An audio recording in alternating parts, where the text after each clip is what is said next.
कुछ समय पहले एक प्रवचन सुन रहा था, उसमें बता रहे थे संक्षिप्त में ये माला क्यों पहनाते हैं। बहुत समय से विचार करता था माला क्यों पहनाया जाता है। कई जगहों पे कोई जैसे राजनीतिक या कुछ ऐसा कार्यक्रम रहा तो लोग ताली बजाते हैं, तो ऐसा नहीं है। ऐसा बताया जाता है कि अगर जैसे सुग्रीव थे, सुग्रीव जब पहली बार श्री रामचंद्र को मिले, संक्षिप्त में बता रहा हूँ, तो उनकी जब मित्रता हुई तो उन्होंने तुरंत एक बड़ा सा पेड़, एक शाखा श्री राम को दिया और खुद के लिए भी एक लिया और आमने सामने बैठ गए। और लक्ष्मण जी की तरफ उन्होंने ध्यान नहीं दिया, दुर्लक्ष्य कर दिया। तो हनुमान जी ने तुरंत देखा और उन्होंने समझ में आया कि आदि गुरु हैं। अभी जस्ट नित्यानंद त्रयोदशी हुआ थोड़े समय पहले, तो उन्होंने भी एक शाखा उनको भी दिया। ऐसा 2 बार, एक बार और हो गया, सुग्रीव फिर उन्होंने ध्यान नहीं दिया। तो ऐसा बताते हैं कि श्री राम ने नोटिस कर लिया कि ये केवल मुझे प्रेम दे रहे हैं, वो समझ नहीं रहे लक्ष्मण जी आदि गुरु का महत्व। और ये भी ध्यान दे दिया कि हनुमान जी बड़े इंटेलिजेंट हैं, बुद्धिमान हैं, उनको सब समझ में आ गया कि किन किन किन को आदर देना चाहिए और कैसे समर्पण करना चाहिए। इसीलिए उन्होंने फिर आगे चल के हनुमान जी को, सीता जी को ढूंढने के लिए भेजा था। अच्छा, बीच में उन्होंने जब 4 महीने बीत गए, 4 महीने बीतने से पहले की बात है, उन्होंने सुग्रीव को बोला ठीक है आप जाके वाली को चैलेंज करिए लड़ाई करने के लिए। तो सुग्रीव जब लड़ाई कर रहे थे तो बहुत उनकी क्या हुई, पिटाई हो गई बहुत वाली ने पहली बार में।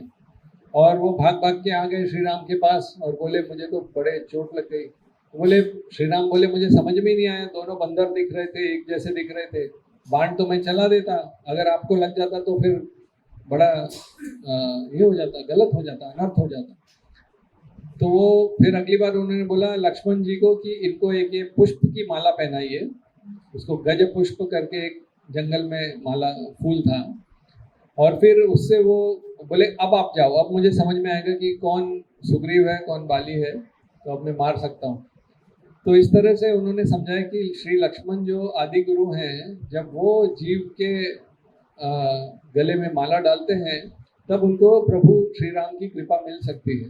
इस तरह माला इसलिए दिया जाता है कि बोलने वाला भले ही थोड़ा गड़बड़ हो, मगर भगवान को अर्पित माला अगर पहनेंगे तो शायद उसके मुख से कुछ भगवान की कथा निकल जाए, क्योंकि वो कृपा उसको मिलती है इस तरह से। तो एक गांव था, उसमें एक किसी परिवार में कोई गांव था, एक पुत्र पैदा हुआ, जन्म हुआ उसका, और वो वैसे तो उसमें कोई दुर्गुण नहीं थे, बड़ा अच्छा लड़का था। धीरे धीरे उत्तर उत्तर बड़ा हो गया, 20 वर्ष की उसकी आयु हो गई। उसका बस एक ही था कि वो थोड़ा खाता ज़्यादा था। मतलब जब तक लोग 4-5 लोग प्रसाद पा लेते थे तब तक वो खाता ही रहता था। तो वही लोगों को बड़ा तकलीफ लगता था जरा, और वो रोज कम से कम 2.5 किलो आटे की तो रोटी खाता ही था। तो कुछ लोग उसको बोलते थे अरे बीच में पानी तो पी। बोला पानी तो पीऊं मगर बीच तो आए। बीच आता ही नहीं है। वो उसको जितना दे दो उतना वो खाता था। तो परेशान हो गए, और खाते खाते बोलता था दाने दाने पे लिखा खाने वाले का नाम। तो लोग बोलने लगे कि अरे दाना दाना छोड़, बोल बोरे बोरे पे लिखा थे खाने वाले का नाम, इतना खा रहा है। तो लोग परेशान हो गए। तो घर वालों ने बोला कुछ काम धंधा करता नहीं, वहीं लुढ़क जाता था, खा पी के सो जाता था। बाकी वैसे सरल था स्वभाव का, गलती नहीं कर, मतलब कोई बुरी आदत नहीं थी। तो एक दिन उनके घर वालों ने बोला ये कुछ काम का व्यक्ति नहीं, इसको निकालो यहाँ से, चलो यहाँ से जाओ। तो उसको भगा दिया। तो चला गया, बड़ा दुख, उसको समझ में नहीं आया अभी कहाँ जाऊँ। तो थोड़े समय बाद फिर लौट के आया, फिर बोला मुझे ऐसा लगा कि शायद मुझे आप घर से निकाल के पछता रहे होंगे आप, तो इसीलिए महफिल में मैं फिर आ गया हूँ। बोला हम कोई नहीं पछता रहे, चल चल जा जल्दी, हम नहीं पछता रहे। तो उसको भगा दिया, फिर वो चला गया। बोला कहाँ जाऊँ।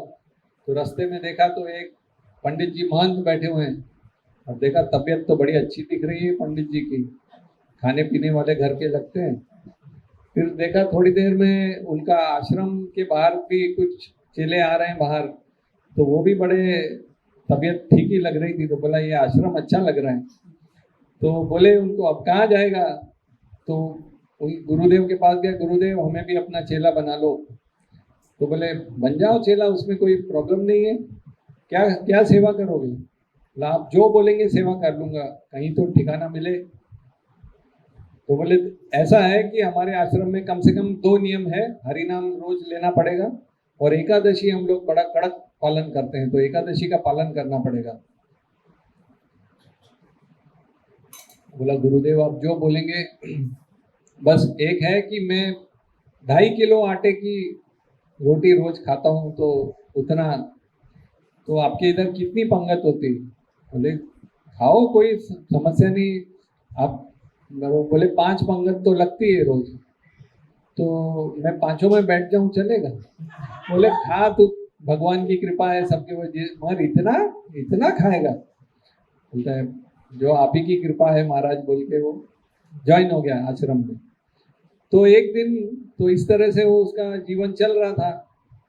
एक दिन कोई न कुकिंग हुई, न चूल्हा कुछ किसी ने जलाया, कोई सब खाली दिख रहा है, और जो बनाने वाले कुक लोग भी जप कर रहे हैं, हरे कृष्णा हरे कृष्णा। तो उन्होंने गुरुदेव के पास आके पूछा, गुरुदेव क्या आज क्या हो गया, बोले आज एकादशी है, तो आज तो चूल्हा हम लोग नहीं जलाते हैं, केवल जप करो जप करो, ये रोज तो खा रहे हैं, इतना क्या है। बोले गुरुदेव आपके तो और भी तो चेले हैं, उनसे करवा लो एकादशी, हमसे नहीं हो पाएगी। तो बोला कि गुरुदेव ने बोला देखो यहाँ का वातावरण मत खराब करो, तुम एक काम करो, वहीं जो गाय चराने जाते हो सेवा के लिए वहीं तुमको दे देते हैं, तो वहाँ पे तुम कर लोगे, खुद कुकिंग कर लोगे। बोले गुरुदेव अगर आज मैंने एकादशी कर ली तो द्वादशी का चेहरा नहीं देख पाऊंगा, बड़ी बड़ी भूख लगती है तुमको। तो उसको दे दिया था भंडारी, वो भंडार वाले को, स्टोर वाले को बोला दे दो भाई इसको, क्या आटा आलू जो भी चाहिए दे दो, वहीं जाके बनाओ वहीं खाओ। हाँ मगर एक है, बनाने के बाद भगवान को भोग जरूर लगा देना, उसके पहले मत खाना। बोला ठीक है। अब उसको तो कुछ ज़्यादा मंत्र वगैरह कुछ पता नहीं, चला गया वो लेके सब आटा और वो आलू ले गया, और जंगल में ही लकड़ी वकड़ी इकट्ठा करके, और उसने किसी तरह से वो बाटी बना ली सिंपल सी, और उसको खाने ही वाला था, याद आया गुरुदेव बोले कि भगवान को भोग लगाना। तो उसने बोला, उसने गा के बोला, राजा राम आइए प्रभु राम आइए, मेरे भोजन का भोग लगाइए। तो भी तो कोई आए नहीं। तो उन्होंने बोला कि क्या गाया उन्होंने बाद में, उन्होंने गाया, न आचमनी न अर्घा न आरती, मतलब मेरे पास और कोई नियम तो है नहीं, और यही मेरी मेहमानी है, पियो नदी का पानी और रूखी बाटी खाओ। फिर भी नहीं आए श्री राम। अब उसको क्या पता, उन्होंने वो ऐसे ही स्वीकार करते हैं नजरों से। तो उन्होंने सोचा कि शायद भगवान को लग रहा होगा मंदिर में तो अच्छा भोग मिलता है, ये क्या सूखी बाटी और ये सूखा ये आलू की ऐसी खाएंगे। तो उन्होंने बोला भूल करोगे यदि तज दोगे, भोजन रूखे सूखे, आज एकादशी मंदिर में रहना पड़ेगा भूखे। तो जब भगवान ने ये सुना कि ये भूखे रहने वाली बात, बोला इसका प्रेम बहुत ज्यादा है, तो आ गए वो। तो आ गए तो बोले आप ही, अब उसको तो कुछ पता ही नहीं। बोला हाँ हम आ गए। तो आप पाते भी हैं कुछ, आप आए हैं, आप बुलाए हैं तो पाएंगे भी। तो देखने लगा बाटी की तरफ, बोला ये तो मैं इतना ही अभी बांटना पड़ेगा। तो बोला ठीक है आप आए हैं तो एक प्लेट एक पत्तल आप भी ले लो, एक मेरा भी कर दो, हम दोनों आधा आधा कर लेंगे। भगवान बोले आधा, ऐसा नहीं होता है, आपने गुरुदेव को देखे नहीं है, जितना है भोग लगाइए और आंख बंद करके बैठ जाइए जैसे आपके गुरुदेव बैठते हैं। और वो बोला ये तो, फिर भगवान ने तो पूरा खत्म कर दिया, पूरा इतना प्रेम से बनाया था। और वो सोचने लगा कि अढ़ाइया उसका नाम था, अढ़ाइया 2.5 किलो खाता था। ऐसा अजीब सा नाम था क्योंकि लोगों ने ऐसा नाम रख दिया। फिर वो बोला आज तो भूखा रहना पड़ा, तो वो किसी तरह फिर जंगल में कुछ फल फ्रूट खा के वापस आ गया। अगली एकादशी आई तो बोला गुरुदेव वो आए थे पिछली बार, प्रभु राम आए थे, तो 5 किलो आटा कर दीजिए। गुरुदेव बोला बड़ा ये तो अजीब है आदमी, तो दे दिया उसको। वो स्टोर वाले को बोला दे दो वही आलू जो 5 किलो का दे दो, शायद उसको भूख लगती होगी बेचारे को। तो गया फिर उसने बनाया, फिर क्या गया, प्रभु राम आइए, राजा राम आइए, मेरे भोजन का भोग लगाइए। जब ऐसा बोला तो श्री राम आ गए और उनके साथ सीता देवी भी आ गई। अभी बोले ये कौन? तो ये हमारी अर्धांगिनी है, तो ये भी पाती है। बोला हाँ ये भी पाती है, हम पाते हैं वो भी पाती है, और उतना ही जितना हम उतना वो। बोला ये तो वो देखे भोजन की तरफ, मैं लाया 5 किलो, अभी 2 एक से ठीक है वो आइए, तो फिर वो और उन्होंने खत्म हो गया, फल फ्रूट लेके वापस आ गया। बोला बड़ी समस्या हो रही है। फिर अगली एकादशी बोला गुरुदेव, तो उनकी पत्नी भी आई थी, तो 7.5 किलो कर दीजिए। अब गुरुदेव सोचे ये कौन सा चेला है, तो बोला ठीक है, पता नहीं क्या करता है, इसको सही में दिख रहे हैं क्या भगवान दिख रहे हैं, इसको तो नहीं दिख सकते। फिर उसके बाद दे दिया, फिर वो गया, प्रभु राम आइए, राजा राम आइए, मेरे भोजन का भोग लगाइए। 3 लोग आ गए, लक्ष्मण आ गए। बोले ये कौन? बोले ये हमारे भाई हैं, ये भी पाएंगे। हाँ उतना ही। प्रभु आप तो पहले तो एक थे, हर समय आ गए, ठीक है। और प्रभु लक्ष्मण की आंख में क्रोध आ रहा है, ये भी पाएंगे। तो राम ने बोला क्रोध मत करो, बड़ा सादा भक्त है, चुपचाप ले लो, स्वीकार करो। और फिर वो फिर चले गए। तो ये अड़ाइया ने सोचा ये फिर से खत्म हो गया। बोले प्रभु आपका लिख के दे दीजिए पर्चे में कितने लोग आने वाले हैं, हर समय एक बढ़ जाते हैं। तो श्री राम सीता और इनको बोले शांत रहिए, कोई वो ऐसे ही बात कर रहे। अगली एकादशी बोले गुरुदेव 3 आए थे, उनके भाई भी आए थे, प्रभु राम भी आए थे और सीता जी भी आई थी उनकी पत्नी, तो अब 10 कर दो, पूरा 10 कर दो और बस, और कुछ नहीं। तो गुरुदेव सोचे ये क्या करता है पता नहीं क्या, चलो गैया को खिला देता होगा, कुछ करता होगा। 10 किलो आटा ले दिया और इन्होंने वही लकड़ी इकट्ठा करी, आग जलाई, बाटी सिंपल सी बनाई और गाया वही, राजा राम आइए, प्रभु राम आइए, मेरे भोजन का भोग लगाइए। गदा, श्री हनुमान बड़े विशाल, बोले ये कुछ बोल ही ना पाए, ये कौन है? श्री राम बोले सेवक हैं हमारे, ये भी पाएंगे। हाँ देखो उनका हाइट देखो, उनका साइज देखो। तो सब उन्होंने बोला बड़ा खुशबू अच्छा आ रहा है, बाटी बनाया, इतना आलू की सब्जी बनाई। तो ये बोले आज भी ये एकादशी बड़ी कठिन हो रही है, मैं तो मेरे प्राण जाने वाले हैं। फिर अगली बार वो गए गुरुदेव के पास, गुरुदेव ऐसा करिए हर बार एक बढ़ जाता है, आप सीधा 15 किलो कर दीजिए, फिर एक बढ़ेगा लग रहा है। गुरुदेव ने बोला, सब लोग बात करने लगे अड़ाइया करता क्या है, ठीक है अगली बार इसकी परीक्षा करेंगे, दे दो 15 किलो। दे दिया, बनाया इसने, प्रभु राम आइए, राजा राम आइए, मेरे भोजन का भोग लगाइए। 2 लोग आ गए, भरत शत्रुघ्न और आ गए। बोला भगवान आपको पहले नहीं बोला था हम पर्चा में लिख के दे दीजिए, कितने हैं आपके? बोला आज भी भूखा रहना पड़ेगा।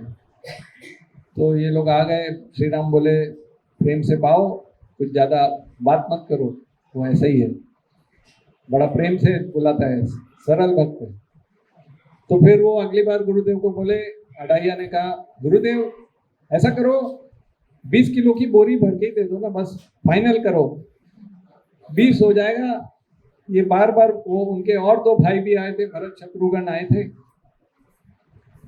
तो जब आ गए तो किसी तरह से बड़ी मेहनत से 20 किलो की बोरी लाद के और उतना ही आलू, उतना ही घी, उतना ही सब लेके गया, और इतना थक गया वो एकादशी सब लेके आया सामान, तो बैठ गया पेड़ के नीचे ही, और बोरी और सामान सब रख दिया साइड में, और पत्तल भी लगा दिया। और उसके बाद बोले, बिना बनाई बोले, प्रभु राम आइए, राजा राम आइए, मेरे भोजन का भोग लगाइए। तो सब आ गए, श्री राम आ गए, सीता आ गई, लक्ष्मण आ गए, भरत शत्रुघ्न आ गए, हनुमान जी भी आ गए। बोले कुछ बनाया ही नहीं, क्यों बुला लिया?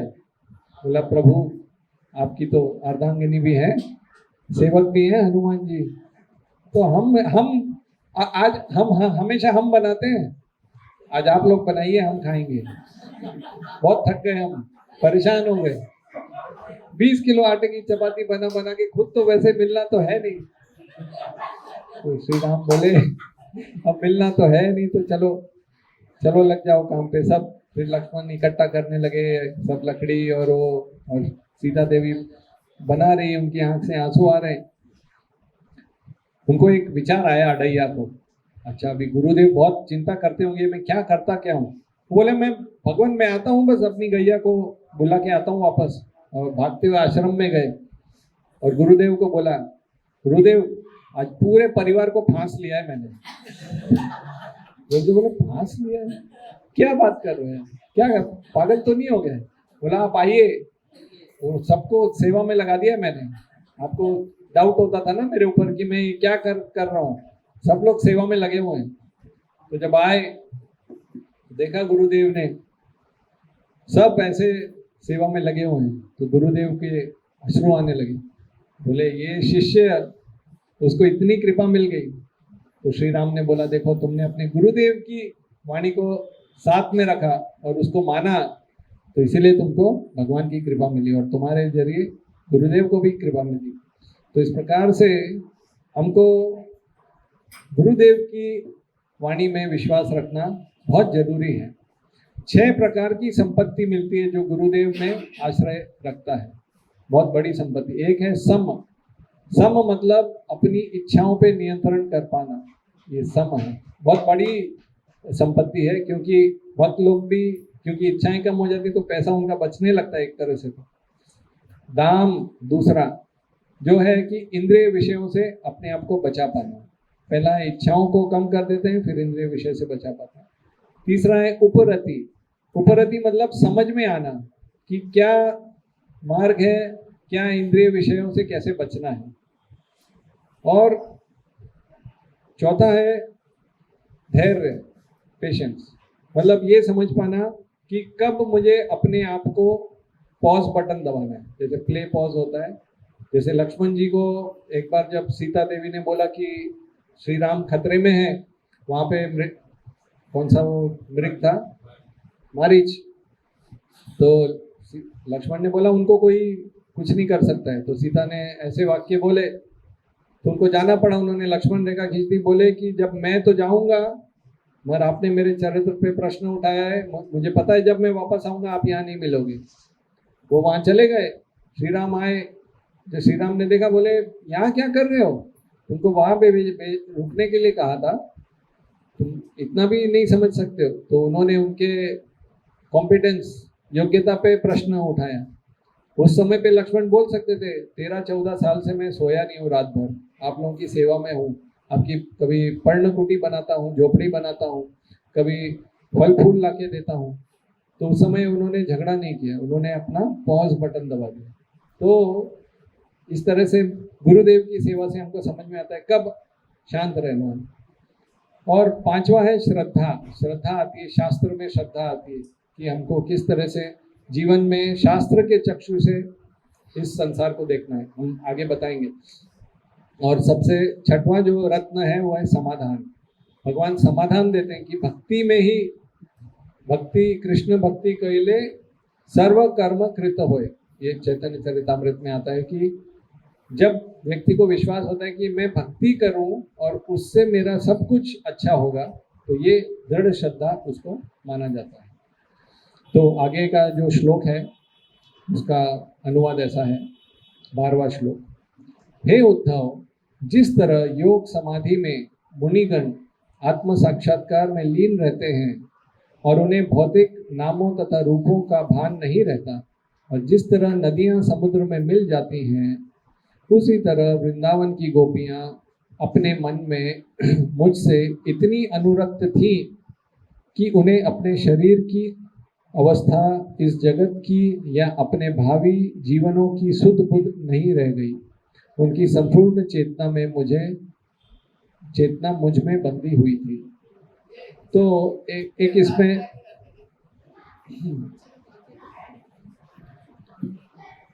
एक जो गोपियां हैं, इनमें कोई भी भौतिक काम इसका एक लेश मात्र भी नहीं है। चैतन्य चरितामृत में श्लोक आता है, वो बताते हैं कि अतएव सेई सुख कृष्ण सुख पोसे, यही हेतु गोपी प्रेमे नहीं काम दोष। उनकी केवल इच्छा होती है कि कृष्ण को किस तरह से संतुष्ट करना है, इसीलिए वो सुंदर बनते हैं, इसीलिए वो आभूषण पहनते हैं, इसीलिए सेवा करते हैं। इसमें भौतिक काम का एक भी लेश मात्र नहीं। ये तो खैर काफी बड़ा विषय है, मगर संक्षिप्त में मैं बता रहा हूँ। और स्वयं चैतन्य महाप्रभु जो सबसे बड़े सन्यासी थे, उन्होंने गोपियों का उदाहरण देके कहा, 5-6 चीजें बताई। आराध्यो भगवान, आराध्य कौन है? आराध्यो भगवान व्रजेश तनय। व्रजेश मतलब नंद महाराज, उनके जो पुत्र हैं वो कृष्ण हैं। तो आराध्य भगवान व्रजेश तनय, और क्या आराध्य है? तद धाम वृंदावनम, उनका जो धाम है वो आराध्य है, वृंदावन धाम। रम्या काचित उपासना व्रज वधु वर्गे न कल्पिता, और सबसे ऊंचे भक्तों में कौन है? गोपियां हैं। ये स्वयं चैतन्य महाप्रभु जो सन्यासी हैं वो बता रहे हैं। श्रीमद् भागवतम प्रमाणम अमलम, ये कौन बता रहा है? श्रीमद् भागवतम का जो प्रमाण है वो अमल प्रमाण है। प्रेम पुमार्थो महान, 4 पुरुषार्थ होते हैं, धर्म अर्थ काम मोक्ष, ये 5म पुरुषार्थ है कृष्ण प्रेम। और श्री चैतन्य महाप्रभु मतमिदम तत्रादरो न पर, इससे ऊंचा और कोई मत नहीं है। चैतन्य महाप्रभु ने स्वयं गोपियों की सेवा को स्वीकार किया है, तो इसमें कोई गलती नहीं है। श्रील भक्ति सिद्धांत सरस्वती ठाकुर, अभी उनका आने वाले गुरुवार को उनका आविर्भाव दिवस है, जो श्रील प्रभुपाद के गुरु महाराज, हमारे दादाजी, पिताजी और उनके, तो वो बताते थे किस तरह से ब्रज में कुछ जाति गोसाई हैं जो अपने आप को मानते हैं कि जो 6 गोस्वामी थे चैतन्य महाप्रभु के मुख्य शिष्यों में थे, उनके वंश में हम आते हैं, तो हम भी गोसाई हैं, तो उनको उनका नाम देते हैं जाति गोसाई। वो ऐसा बताते हैं, जब दीक्षा देते हैं तो स्वरूप बता देते हैं व्यक्ति का कि आप वृंदावन धाम में फलाना फलाना हो। एक शिष्य वहाँ चले गए, उनको बताया आप मोर हैं, तो मोर के जैसा वो रूम में बैठ के ऐसे फुदकते रहते थे। काफ़ी फुदक के थक गए, फिर बाद में एक पेट्रोल पंप पे जॉब कर लिया, उन्होंने छोड़ दी मतलब भक्ति। तो ये जो ऊंचे रस की उपासना करने की कोशिश करना, और इसलिए भक्तिसिद्धांत सरस्वती बोलते थे कि आप पहले भगवान गौरांग का नाम लीजिए, हृदय में से अनर्थ निवृत्ति करिए, काम वासना को कम करिए, तब जाके आप गोपी और माधुर्य रस के बारे में कुछ समझ सकते हैं।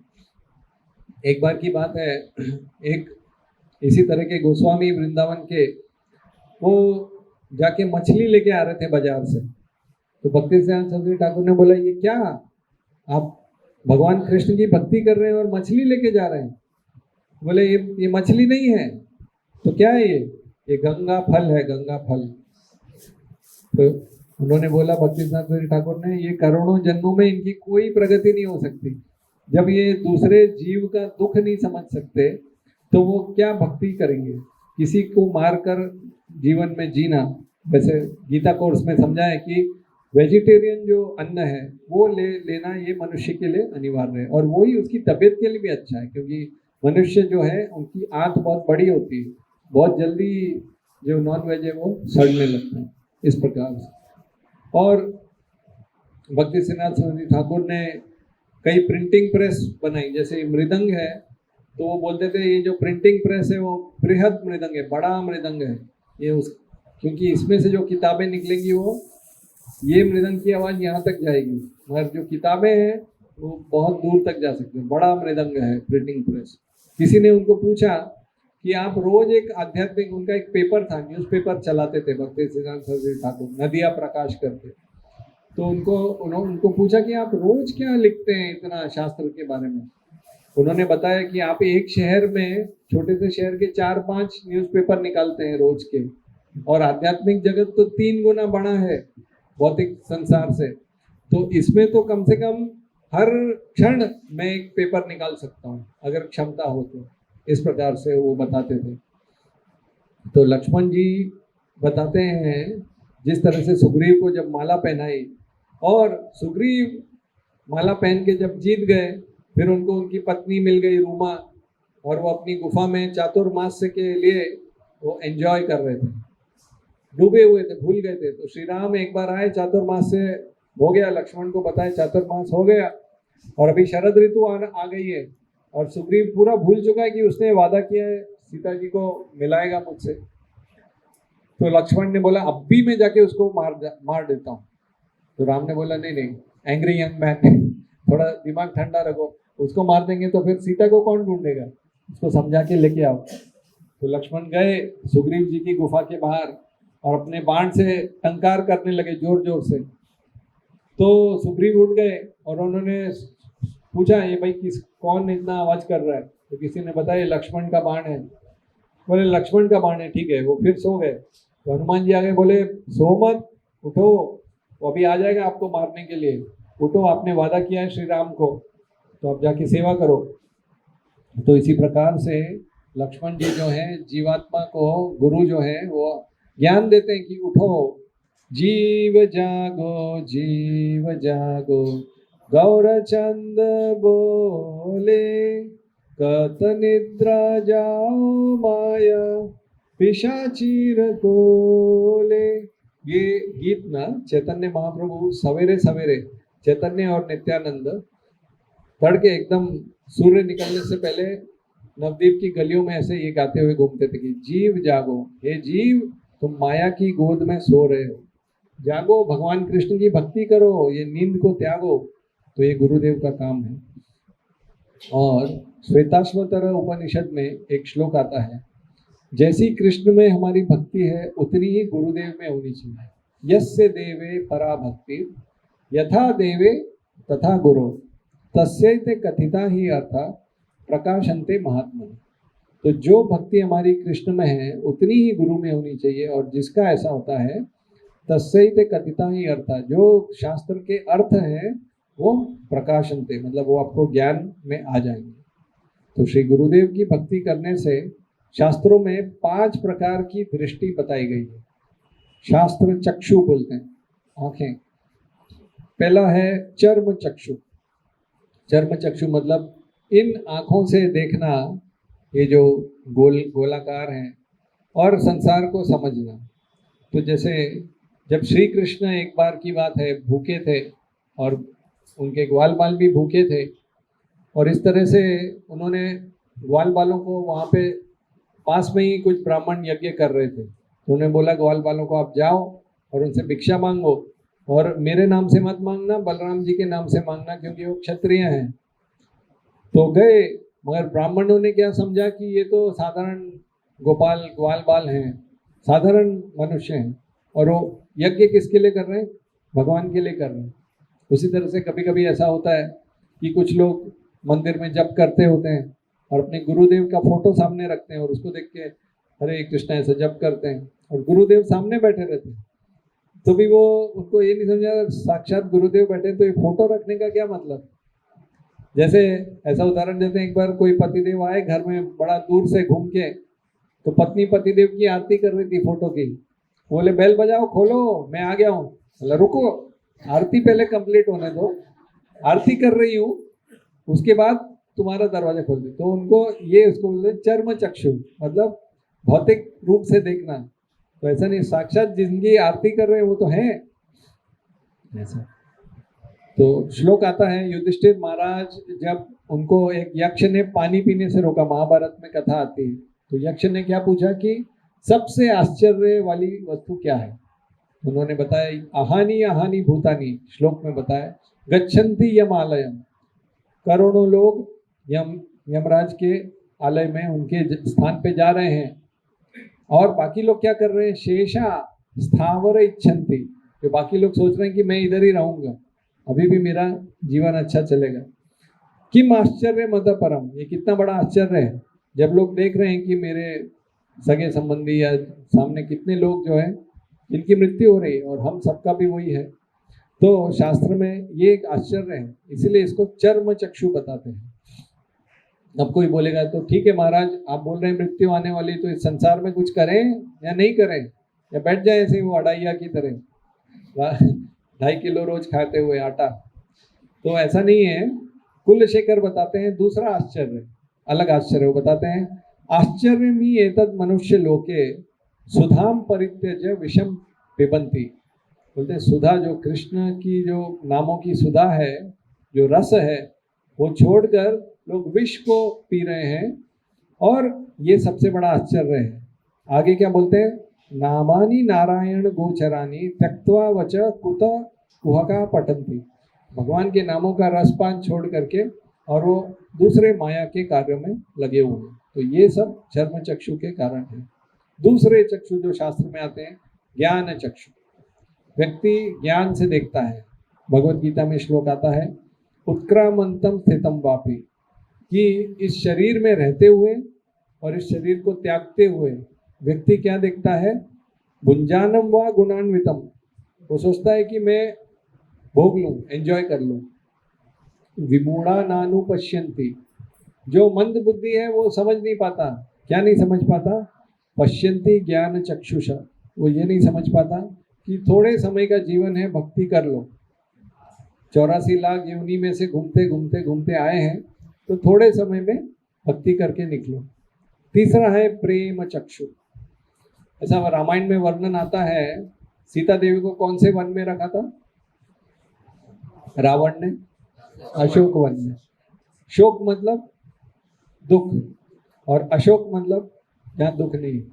तो रावण ने हर पूरे सृष्टि के सबसे सुंदर पुष्प और ऐसा बहुत सुंदर फल वाला गार्डन बना के रखा था।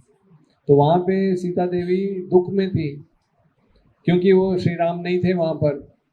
तो जब हनुमान जी आए और उन्होंने सीता देवी का दुख देखा, तो उनकी आंखें क्रोध से लाल हो गई। लाल हो गई तो बताते हैं वहाँ पे हर रंग के पुष्प और फूल थे, और उनको सब कुछ लाल ही लाल दिख रहा था, इतना उनका क्रोध हो गया। तो ये प्रेम के चक्षु हैं, क्योंकि उनका श्री राम के प्रति इतना प्रेम था, तो वो हर चीज देख रहे थे। इसी तरह से ब्रह्म संहिता में श्लोक आता है, प्रेमांजन चुरित भक्ति विलोचनेन संत सदैव हृदयेषु विलोकयन्ति यम श्याम सुंदरम अचिंत्य गुण स्वरूपम गोविंदमादि पुरुषम तमहम भजामि। ब्रह्मा जी प्रार्थना कर रहे हैं गोविंद कृष्ण को, वो बोल रहे हैं कि प्रेमांजन, प्रेम का अंजन लगाकर जब आप देखेंगे, चुरित भक्ति विलोचनेन, भक्ति से देखेंगे, संत सदैव हृदयेषु विलोकयन्ति, वो हमेशा जिनके आंखों में प्रेम का अंजन लगा हुआ है, वो हृदय में वैसे संत हमेशा भगवान को देखते रहते हैं। क्या देखते हैं, यम श्याम सुंदरम अचिंत्य गुण स्वरूपम, भगवान कृष्ण का श्याम सुंदर, जैसे नया बादल होता है, नवाम्बुद कांति बोलते हैं। अभी बरसात की सीजन में थोड़ा ऐसे रंग का जो बादल होएगा, वो श्याम सुंदर अचिंत्य गुण है उनके स्वरूप में, ऐसे गोविंद को मैं ये करता हूँ, प्रणाम करता हूँ। तो इसको बोलते हैं प्रेम चक्षु। एक होता है मोह चक्षु, जिसमें व्यक्ति ये समझता है कि मैं बहुत अच्छा हूँ और दूसरों में बहुत सारी बुराइयां हैं, कठिनाई, बहुत तकलीफें हैं। एक बार द्रोणाचार्य ने दुर्योधन को बोला कि जाके ढूंढो तुमसे और कौन गुणवान है, थोड़ा तुमसे कौन अच्छा है। और युधिष्ठिर महाराज को बोला कि आप ऐसा व्यक्ति ढूंढो कि आपसे कौन कम है, आपसे कौन गुणों में कम है, शक्ति में कम है, इस तरह से। तो युधिष्ठिर महाराज और दुर्योधन दोनों को अलग अलग टारगेट दिया। शाम हो गई, दोनों वापस आ गए, दोनों ने एक ही उत्तर दिया, नहीं मिला ऐसा व्यक्ति।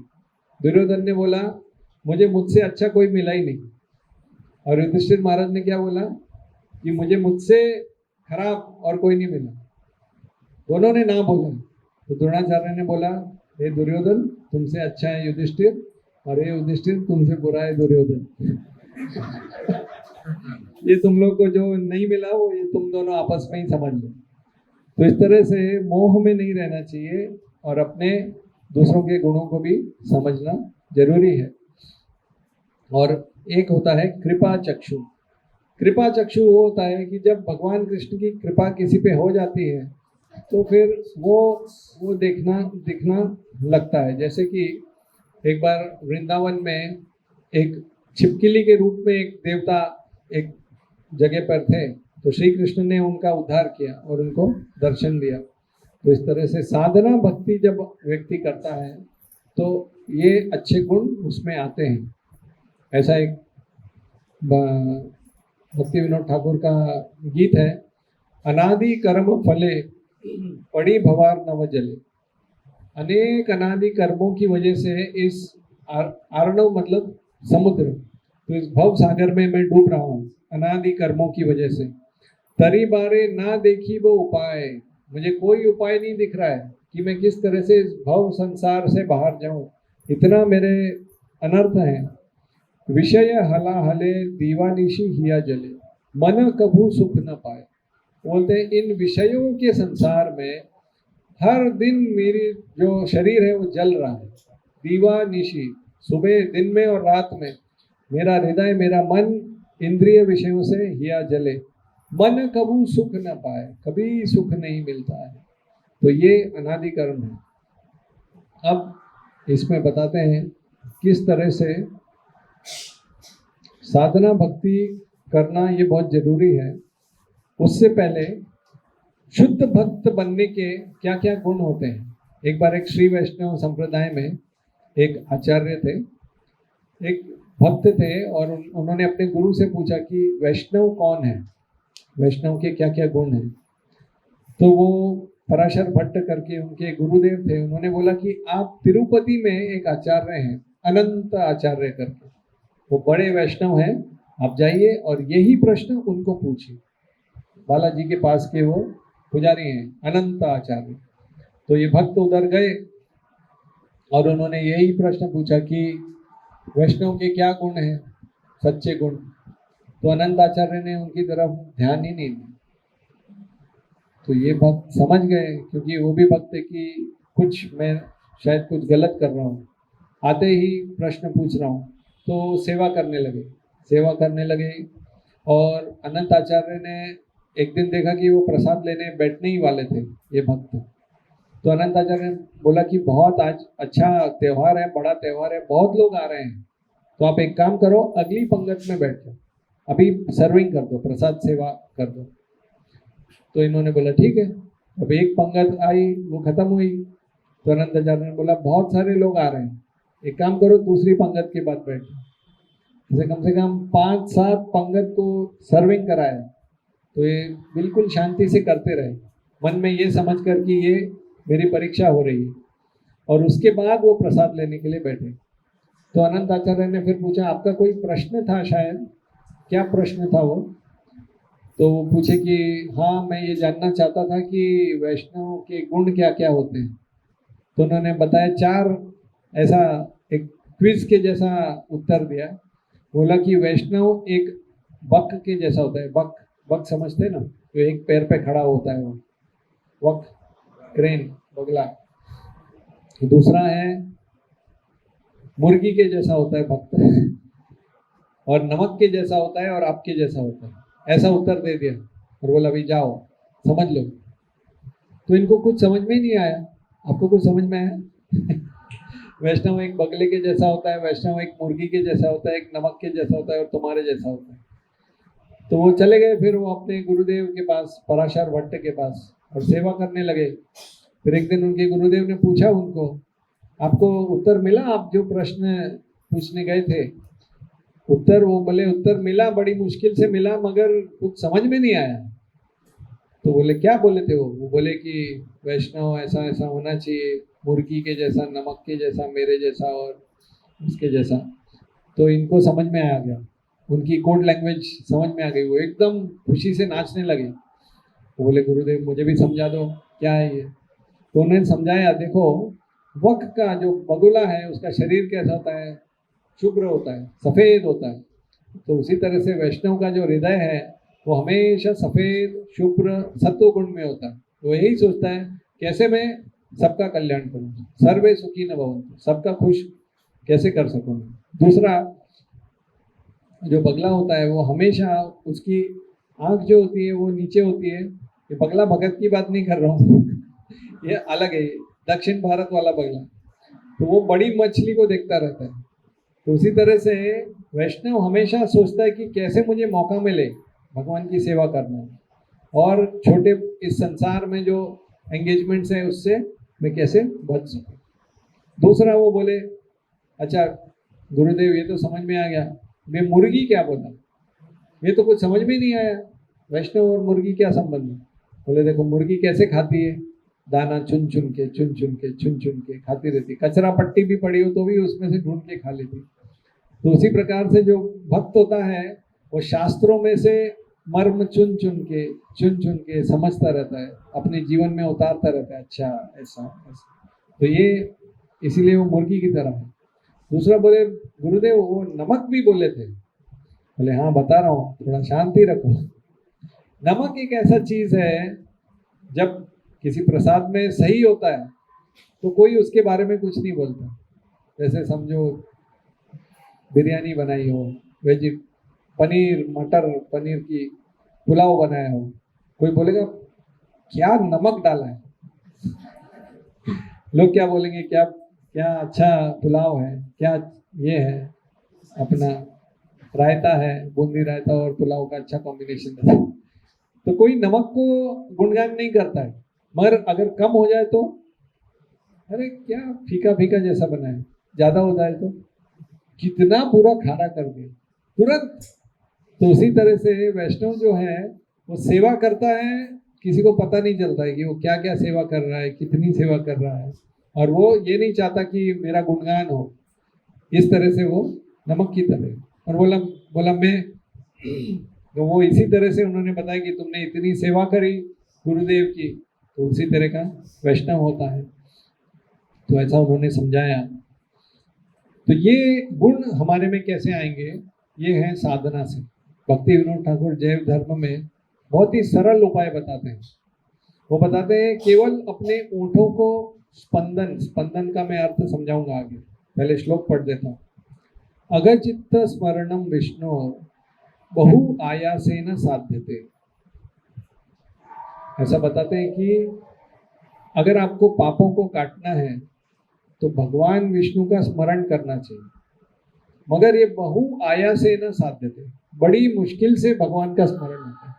कहाँ होता है स्मरण? मगर वो बोलते हैं आगे तो क्या करना चाहिए, ओष्ठ स्पंदन मात्रेण कीर्तनम तू ततो परम। केवल अपने ओठों को कृष्ण कीर्तन ऐसे हिलाने से, हिलाना ही तो है, बाकी तो हमको न जाके वहां पे तपस्या करनी है। जैसे एक बार श्रील प्रभुपाद की एक पेंटर शिष्या थी जदुरानी, उन्होंने पढ़ा वर्णन की परमात्मा ऐसे करके कुछ शास्त्र में पढ़ा, तो अपने गुरुदेव प्रभुपाद के पास आई, बोले कि क्योंकि वो तो पाश्चात्य देशों के शिष्य, उन्होंने पूछा प्रभुपाद ये परमात्मा कैसे दिखते हैं थोड़ा। तो उन्होंने बोला आपको हिमालय जाना पड़ेगा और ठंडे पानी में गंगा में इतना गले तक सर्दी में डूबना पड़ेगा और तपस्या करो, तब जब दर्शन होंगे भगवान के तो वो दर्शन है, उसका पेंटिंग बना।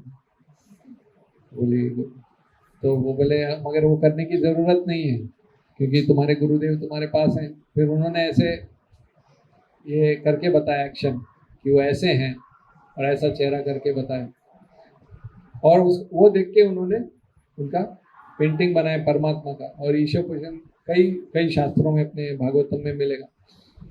तो उसी प्रकार से जो केवल आपको तपस्या नहीं करनी है बहुत ज़्यादा अधिक कठोर व्रत करना, तप करना, तीर्थाटन करना, ये 11वें स्कंद में श्लोक, इसके पहले हम लोग इसका चर्चा कर चुके हैं कि न तपसा न योगे न ध्यान, कुछ करना नहीं, केवल हरे कृष्ण कृष्ण कृष्ण हरे हरे, हरे राम राम राम हरे हरे, बस इतना ही करना है।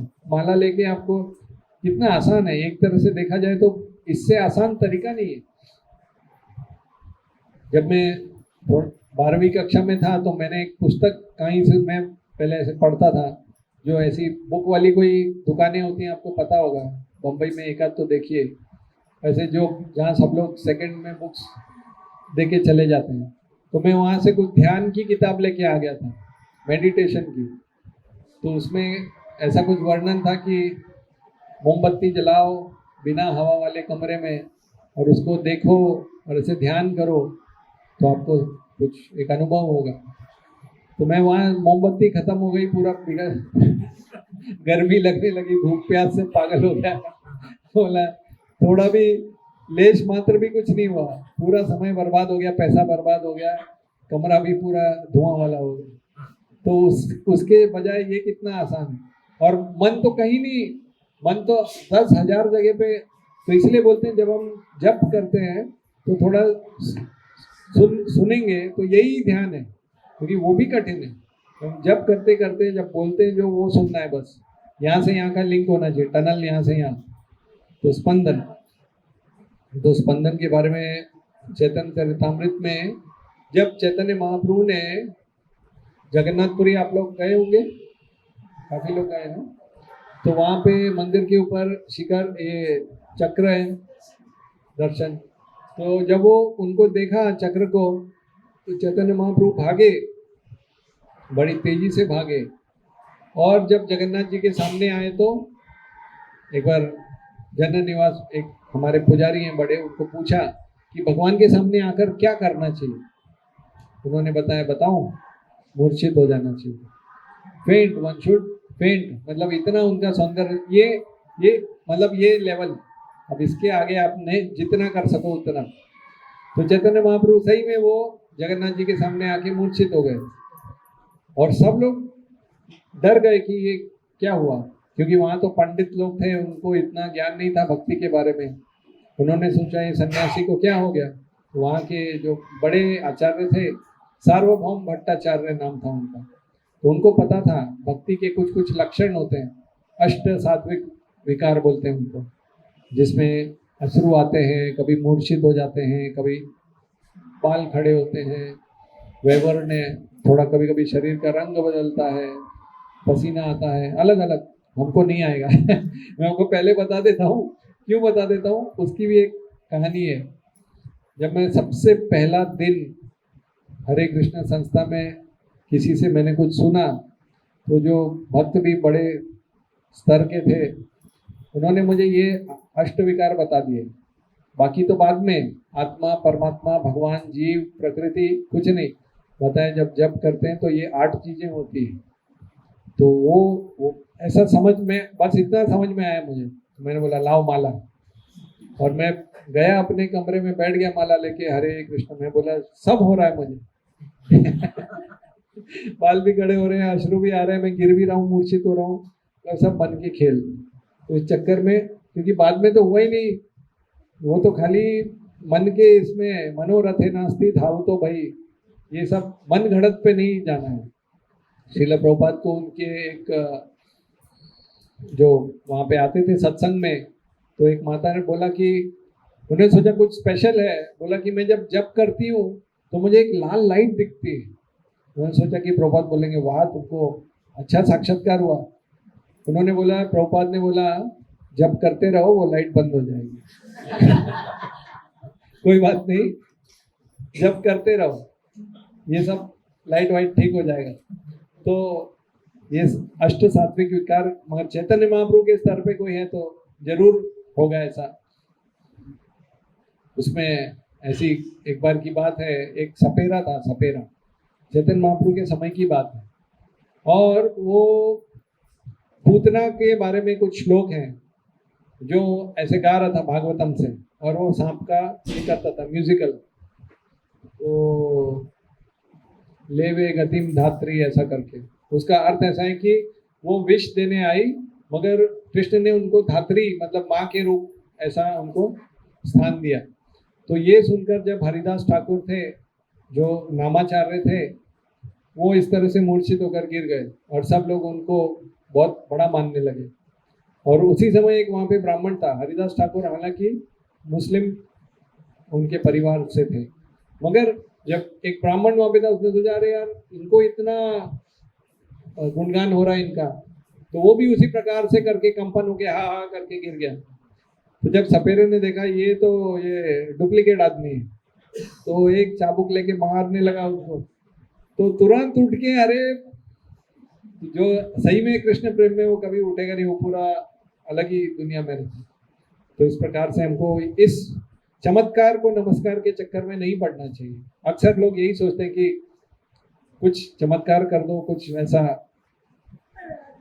तो जब सार्वभौम भट्टाचार्य ने श्वास प्रवास नाही उदर स्पंदन, वो देखा कि चैतन्य महाप्रभु को न तो श्वास हो रही, न आ रही, न जा रही, न पेट ऊपर नीचे हो रहा है, देखिया चिंतित हैला भट्टाचार्य मन।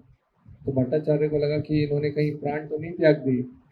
आगे सूक्ष्म तुल आणि नासाग्रते धरिला, उन्होंने थोड़ा सा एक रुई लाए कपास, और उसके कुछ ऐसे धागा जैसा बनाकर, पूरी इतनी बड़ी बत्ती नहीं, थोड़ा सा हल्का जो उड़ सके, और नासाग्रते धरिला ईशात चले तुल देखी धैर्य रहेला। जब उन्होंने देखा कि वो कॉटन थोड़ा सा हिल रहा है, तो ये कुछ टेस्ट होते हैं, वो उनको समझ में आया कैसे करना है, तो समझ गए नहीं ये तो बहुत ऊंची अवस्था में है, उस समय उनकी श्वास कम है। मुझे याद है हमारे गुरु महाराज एक बार बता रहे थे, 1971 के आसपास की बात है, न्यू वृंदावन में अमेरिका में, तो एक योगी आया उधर, यहाँ भक्तों का जो सेंटर था वहाँ पे फार्म जैसा था, तो वहाँ पे आया और उसने बोला मैं आप लोगों को चमत्कार दिखाता हूँ। तो वहाँ पे बहुत सारा कंस्ट्रक्शन चलता था, वहाँ पे लोहे के कुछ सरिये थे, तो उसने ऐसा एक रुमाल रखा आँख के ऊपर, एक आँख के ऊपर, और पूरा सॉलिड सरिया वो ऐसा रखा, और दूसरा एंड दीवार पे रखा और चलना चालू किया ऐसे, और वो सरिया बेंड कर दिया उसे। सचमुच ऐसा हुआ, महाराज बताते ऐसा इतनी शक्ति होती। फिर उसने बोला और चमत्कार दिखाता हूँ, कितने देर के लिए मरना है बताओ। तो वहाँ पे कुछ डॉक्टर भी थे, तो उन्होंने बोला आधे घंटे के लिए। तो उन्होंने ऐसी सांस ली, बंद बंद तो बंद, पूरा बंद, और डॉक्टर ने नापा पूरा, कोई नहीं, हृदय की भी गति नहीं है, कोई नहीं, जितना जो मापदंड होते हैं एक मृत व्यक्ति में जो होते हैं, ऐसा लगा ये सही में गया ये तो। और जैसे आधा घंटा का वो सेकंड का टाइम हो रहा, फिर सांस चालू। तो लोगों ने पूछा ये कैसे आपके पास इतनी सिद्धि आई, तो बताया कि मैं हिमालय में था भारत में, और मेरे गुरुदेव के अंडर में मैं शिक्षा ले रहा था, फिर मैं ऐसा प्रदर्शन करने लगा और पैसे के लिए करने लगा, तो मेरे गुरुदेव ने बोला कि तुम योग्य कैंडिडेट नहीं हो, मुझे भगा दिया उधर से। तब से अब मेरे पास कुछ और तो सीखा नहीं हूँ, यही है और इसी से मैं कमाता हूँ। तो ऐसा करके ये सिद्धियाँ होती हैं। तो इसी तरह से तो ओष्ठ स्पंदन जो है, केवल भगवान का नाम लेना, इससे हमको सर्व सिद्धि होए। और जैसे कि कोई साइकिल चलाते हैं, तो साइकिल में हमको क्या करते हैं, खाली गोल गोल पेडल चलाते हैं, मगर साइकिल आगे जाती है, कुछ नया करने की आवश्यकता नहीं है।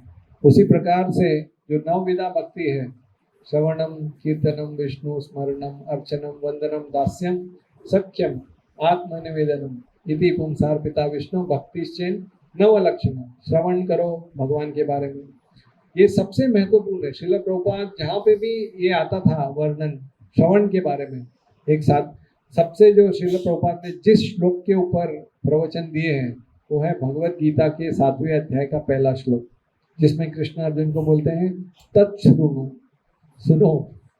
और इस तरह से तो ये बहुत आवश्यक है कि हम सप्ताह में एक बार कम से कम श्रवण करते रहे भगवत कथा का, और उस तरह से धीरे धीरे धीरे हमारे हृदय में विश्वास, शास्त्र चक्षु, प्रेम सब आते जाएगा। तो हरे कृष्ण।